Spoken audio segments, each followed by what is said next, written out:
अस्सलाम वालेकुम एवरीवन, क्या हाल चाल है आप सबके। होपफुली आप सब बिल्कुल खैरियत से होंगे, खुशबाश होंगे। मैं भी अल्हम्दुलिल्लाह बिल्कुल ठीक हूँ।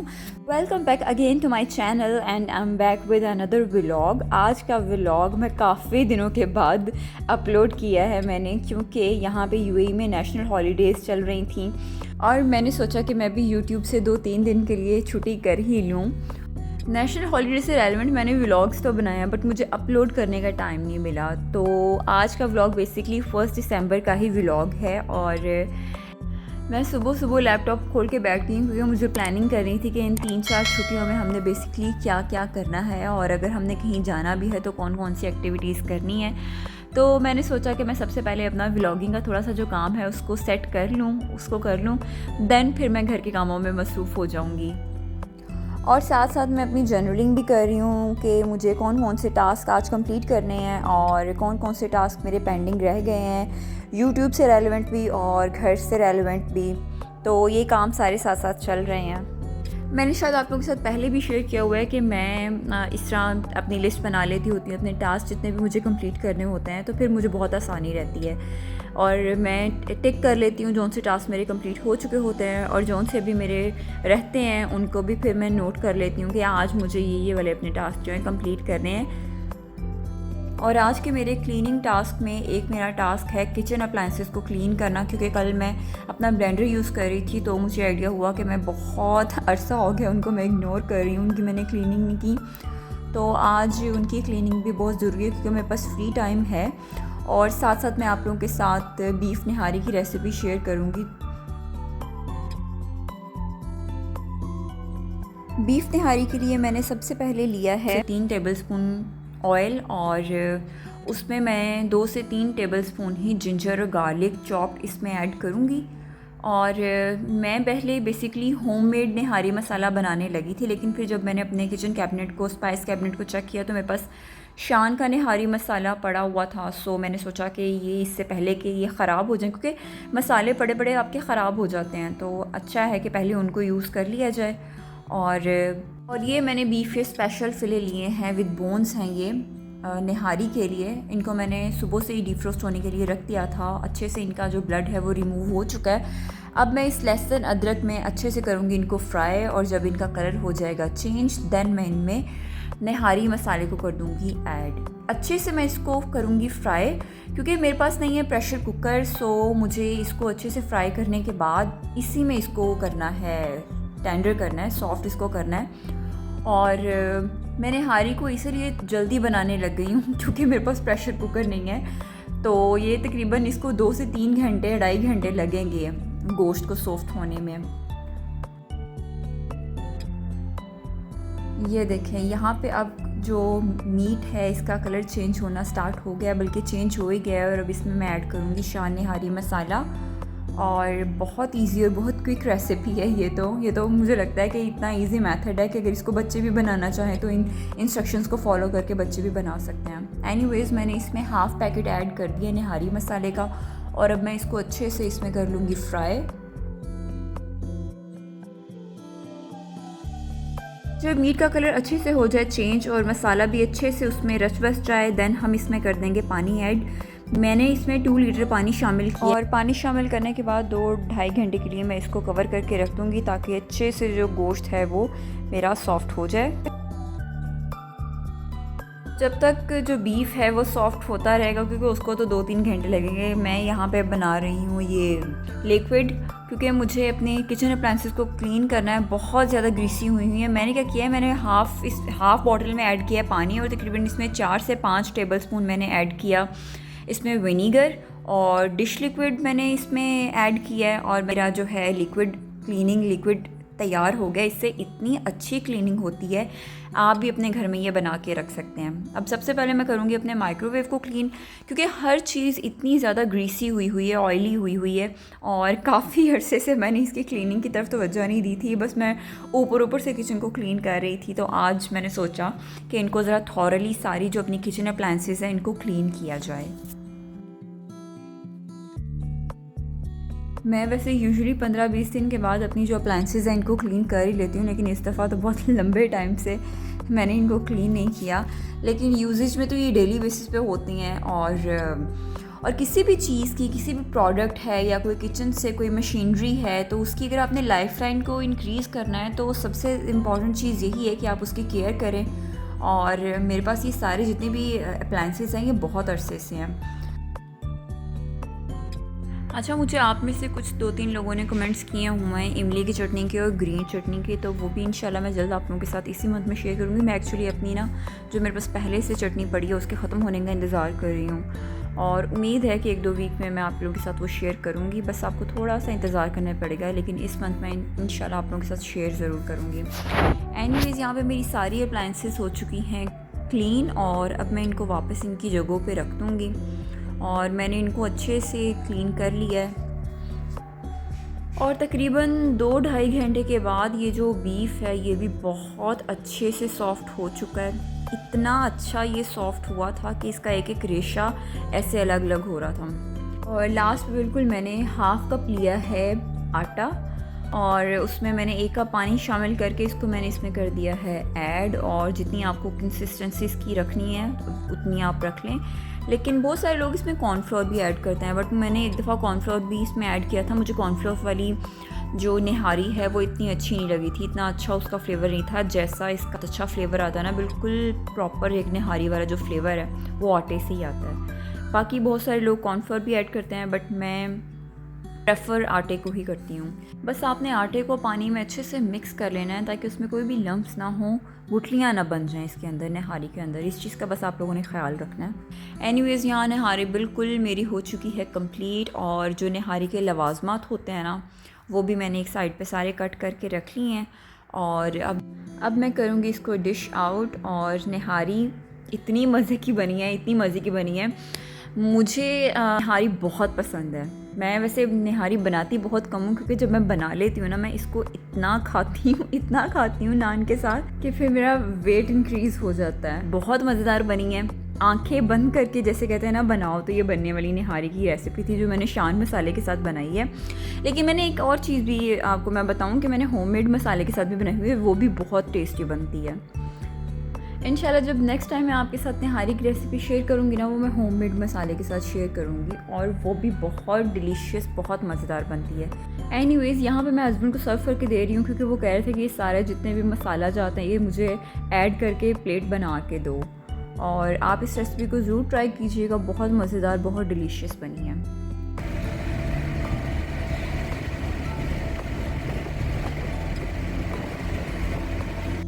ये तकरीबन शाम 4-5 बजे के क्लिप्स हैं। यहाँ पे हम लोग अपने लंच से फ्री होके हम लोग निकल पड़े हैं ग्लोबल विलेज की तरफ और नेशनल डे है इनका, यूएई का, तो यहाँ पे इसकी सेलिब्रेशंस चल रही थी। इसके अलावा कुछ यहाँ पे बहुत सारे आज इवेंट्स होने थे, इनके लाइव परफॉर्मेंसेस होनी थी, तो हमने सोचा कि चलो सबसे पहले ग्लोबल विलेज चलते हैं। और जब से इस सीज़न का ग्लोबल विलेज स्टार्ट हुआ था हम लोग ग्लोबल विलेज नहीं आए थे क्योंकि हम वेट कर रहे थे कि वेदर थोड़ा सा और प्लेजेंट हो जाए और गर्मी में वैसे भी दिल नहीं करता बाहर निकलने को। अब दिसंबर में आके यूएई का वेदर बहुत अच्छा हो चुका है, बहुत ठंडी हवा चल रही थी, बहुत मज़ा आया हमें।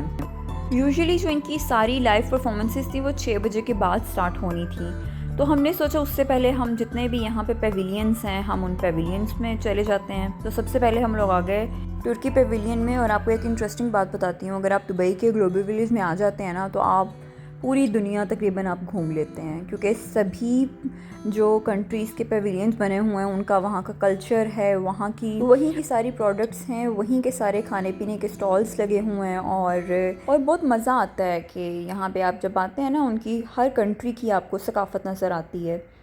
और हर सीज़न में बहुत सारी न्यू चीज़ें भी होती हैं, कुछ पुरानी चीज़ें भी पड़ी हुई होती हैं। लेकिन मैं तो जितनी दफ़ा भी ग्लोबल विलेज में आई हूँ मुझे हर दफ़ा बहुत मज़ा आता है। एनीवेज, हमारे पास टाइम बहुत ज़्यादा था क्योंकि अभी यहाँ पे मेरे ख्याल से 5 o'clock की थे और परफॉर्मेंस स्टार्ट होनी थी 6 बजे, तो हम लोग यहाँ पे कर रहे हैं विंडो शॉपिंग। और ये है जनाब अल मारूफ टर्किश आइसक्रीम जो आवाज़ें दे दे के बुला रहे थे लोगों को। अब आ चुके हैं हम पाकिस्तान पेविलियन में और यहाँ आते ही मुझे ये मिट्टी के बर्तन नज़र आए, बहुत अच्छे मुझे लगे, लेकिन ये एक्सपेंसिव थे। लाइक पाकिस्तान में तो ये वो सस्ते मिलते हैं, यहाँ पे तो अच्छे खासे एक्सपेंसिव थे। इसके अलावा पाकिस्तानी जो कपड़े थे वो मैंने देखे, लेकिन पाकिस्तानी पेविलियन बहुत इन्होंने स्मॉल बनाया हुआ था एज़ कम्पेयर टू अदर के पेविलियंस, और सिर्फ कपड़े ही रखे हुए थे, इसके अलावा और कोई ख़ास ऐसी चीज़ मुझे नज़र नहीं आई। ये मिट्टी के बर्तन। पाकिस्तान पेविलियन के साथ था यूएई पेविलियन, और मुझे लगा कि यूएई पेविलियन है, इनका नेशनल डे है, कुछ स्पेशल सा होगा, बट ऐसा कुछ भी नहीं था। सिर्फ इन्होंने झंडियाँ लगाई हुई हैं यहाँ की, या बस कपड़े हैं। तो फिर हमने यूएई पेविलियन भी पूरा नहीं देखा और हम लोग वापस आ गए। यहाँ से ये मैंने स्टेक्स एंड फ्राइज़ से लिए फ्राइज़, और टेस्ट वाइज बिल्कुल भी अच्छे नहीं निकले, क्योंकि जहाँ जब तक सॉस था ना फ्राइज़ के ऊपर और स्टेक के ऊपर, बस तब तक इसका जायका अच्छा था, और क्वांटिटी भी बहुत कम थी। बस मैं तो फर्स्ट टाइम ट्राई करी थी, मैंने सोचा चलो ट्राई करके देखते हैं कैसा है, लेकिन बिल्कुल भी अच्छा टेस्ट नहीं था। लिटरली अब हम लोग घर पे ख़ुद इतने अच्छे खाने बना लेते हैं ना कि हमें बाहर से अक्सर और बेशतर हमें बाहर के खाने पसंद नहीं आते। हस्बैंड ने ये लिए बोस्नियंस कबाब, इनका जायका फिर भी कुछ बेहतर था। यहाँ पे हम लोग मेन स्टेज पे आ चुके थे, क्योंकि यहीं पे सारी लाइव परफॉर्मेंसेस होनी थी, और हम वेट कर रहे थे कि कब परफॉर्मेंसेस स्टार्ट होती हैं। And showcase authentic performances here on our main stage. So please.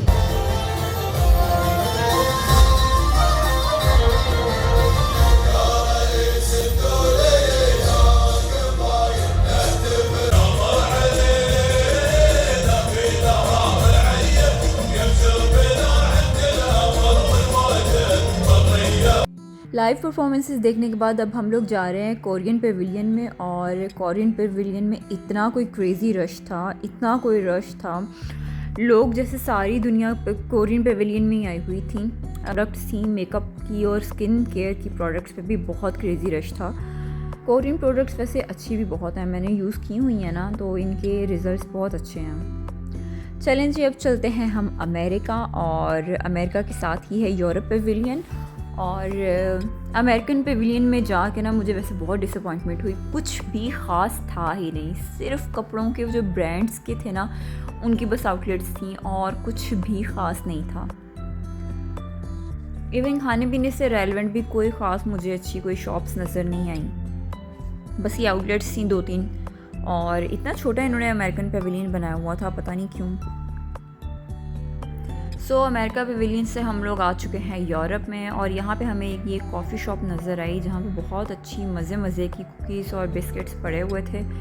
हमने यहाँ से की कॉफ़ी अपने लिए ऑर्डर, और यहाँ पे फिर हम लोग बैठ गए थे, क्योंकि यहाँ पे इनकी परफॉर्मेंस स्टार्ट होने वाली थी जस्ट 10 मिनट्स से। हमने सोचा चलो कॉफ़ी पीते हैं और साथ साथ देखेंगे इनकी लाइव परफॉर्मेंस।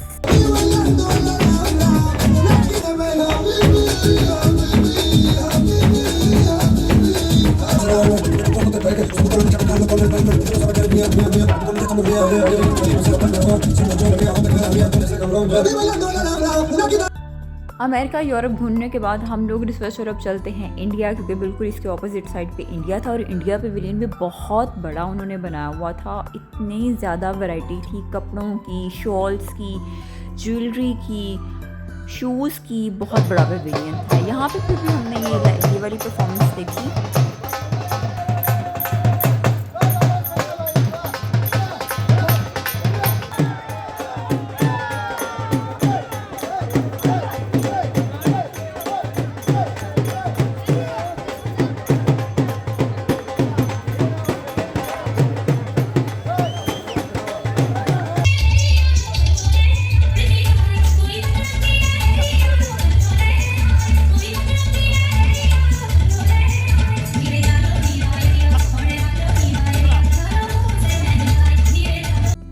चले अब आपको ईरान पेविलियन में लेके चलती हूँ, और ईरान पेविलियन का इंफ्रास्ट्रक्चर इतना कमाल था, इतनी अच्छी वाइब्स आ रही थी ईरान के पेविलियन में आकर। लाइव परफॉर्मेंसेस थी, वो भी बहुत मज़ा आया उस पर। मुझे सबसे ज़्यादा ईरान पेविलियन में ही मज़ा आया उनकी लाइव परफॉर्मेंस देख के।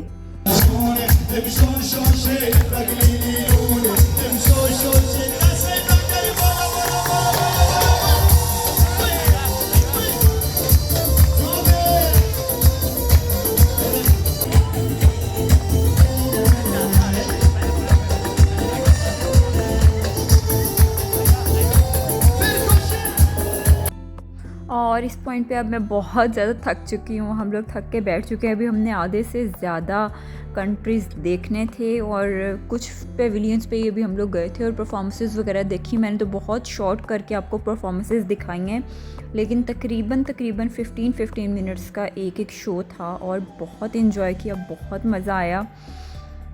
यहाँ पे मुझ में हिम्मत नहीं हो रही कि मैं बाकी पेविलियंस में जा सकूँ और मैं वेट कर रही हूँ हस्बैंड का। वो गए हैं चाय लेने के लिए और चाय पी के शायद दोबारा हमें एनर्जी आ जाए मुझ में। अच्छा, ये हमने तंदूरी चाय इनकी ट्राई की, बहुत मज़े की इनकी चाय है, बहुत अच्छा फ्लेवर था। वरना यूजुअली क्या होता है कि जब हम ये मटका चाय या तंदूरी चाय लेते हैं ना, तो वो सिर्फ़ उसके इस मटके के पैसे होते हैं, चाय बिल्कुल भी अच्छी नहीं होती। लेकिन अनएक्सपेक्टेडली इनकी चाय बहुत मज़ेदार थी, मसाला चाय थी, बहुत जायकेदार, बहुत मज़ेदार।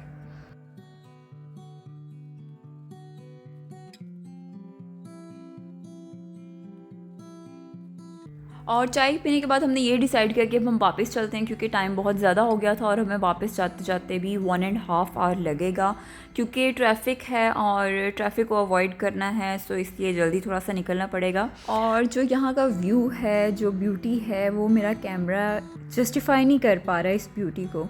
सो आप में से किसी ने जब भी दुबई आना हो तो ग्लोबल विलेज तो मस्ट विज़िट करें। And this is all from my side today. इंशाल्लाह नेक्स्ट व्लॉग में आपसे मिलती हूँ। टिल देन अपना ख्याल रखें, मुझे दुआओं में याद रखें। टेक केयर, अल्लाह हाफिज़।